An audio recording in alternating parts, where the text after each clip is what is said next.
स्वागत है आप लोगों का इस वीडियो में। ये question number 6 exact question number 5 की तरह है। सेम फॉर्मूला यहाँ पे अप्लाइड होगा, सेम कंसेप्ट है ना, लेकिन मैं डिराइव कर देता हूँ। अब पार्क है ना, वो फॉर्मूला याद है, tan theta equal to V square by R G, वही यूज होने वाला है यहाँ पर। तो क्वेश्चन है, a park has a radius of 10 metre, यानी एक पार्क है, ठीक है, गोल ऐसी पार्क है, इसलिए उसकी रेडियस दी गई है 10 मीटर, है ना। तो इस रेडियस को मैं एवरेज रेडियस की तरह ट्रीट कर रहा हूँ, है ना। और पार्क के साइड साइड में एक रोड है ना। तो if a vehicle goes around it at an average speed of 18 kilometre per hour, ठीक है। तो अगर कोई व्हीकल उसके चारों ओर घूम रहा है ना, 18 किलोमीटर पर आवर से, तो उस 18 किलोमीटर पर आवर स्पीड को मैंने मीटर पर सेकंड में चेंज कर दिया, 5 मीटर पर सेकंड आएगा, है ना। 5/18 से मल्टीप्लाई कर दो, रेडियस 10 मीटर लिखा हुआ है यहाँ पर।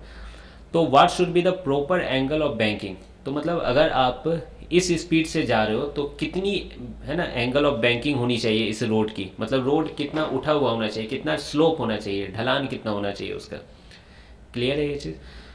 तो अच्छा, क्यों होना चाहिए? क्योंकि कौन बचाएगा, कौन आपको सर्कुलर मोशन करवाएगा, है ना। ऐसे तो आप फेंका जाते बाहर, तो कौन है ना आपको बचाने वाला है? तो यहाँ नॉर्मल आपको बचाएगा, नॉर्मल का एक कंपोनेंट आपको बचाएगा, है ना। फ्रिक्शन बचाता है, लेकिन इस क्वेश्चन में तत्काल अभी बोला गया फ्रिक्शन देखो लग नहीं रही है, ठीक है, फ्रिक्शन नहीं है यहाँ पर, ऐसा यहाँ बोला गया है, ठीक है। तो नॉर्मल ही आपको बचा सकता है।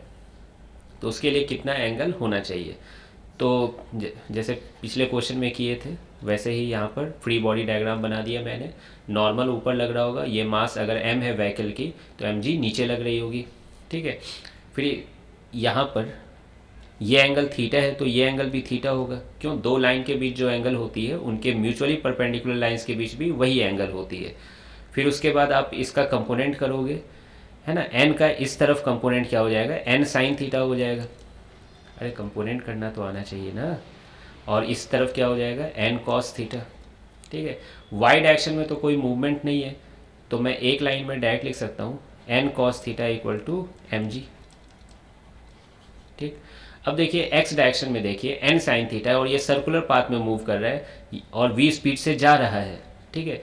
मतलब कि एक एक्सीलरेशन तो होगी, वो मस्ट है एक्सीलरेशन, जिसे सेंट्रीपिटल एक्सीलरेशन कहते हैं, जिसकी वैल्यू कितनी होगी? वी स्क्वायर बाई आर, ठीक है। तो n साइन थीटा यानी नेट फोर्स इक्वल टू क्या होता है? मास इंटू एक्सीलरेशन होता है। तो n sine theta equal to क्या हो जाएगा? m into V square by R, ठीक है। तो ये पहला इक्वेशन और ये दूसरा इक्वेशन। ऐसे मेरा फेवरेट होता है, मैं रोटेटिंग फ्रेम में बैठता हूँ सेंटर पे, है ना, एक रिवॉल्विंग चेयर पे, और एक सेंट्रीफ्यूगल फोर्स लगाता हूँ बाहर के डायरेक्शन में। फिर मुझे एक सौभाग्य मिलता है नेट फोर्स जीरो करने का, है ना। अंदर n साइन थीटा, बाहर centrifugal force m V square by R, direct equate, ठीक है। तो मेरी तो वही आदत है, लेकिन यहाँ पे मैं आपको इनर्शियल फ्रेम से ही बता रहा हूँ, कोई इसमें भी गलत बात नहीं है, ठीक है। सबकी अलग अलग आदत होती है, अब जो आपको अच्छा लगे उसको आप फॉलो कीजिए। तो 1/2 हो जाएगा, तो यहाँ पे क्या हो जाएगा? tan theta equal to V square by R G, ठीक है। अब डाटा पुट कर लेते हैं। v की वैल्यू 5 थी तो ये 25 हो गया, r की वैल्यू कितनी है? 10 है, और g की वैल्यू भी 10 ले लेते हैं। तो ये जो थीटा आने वाला है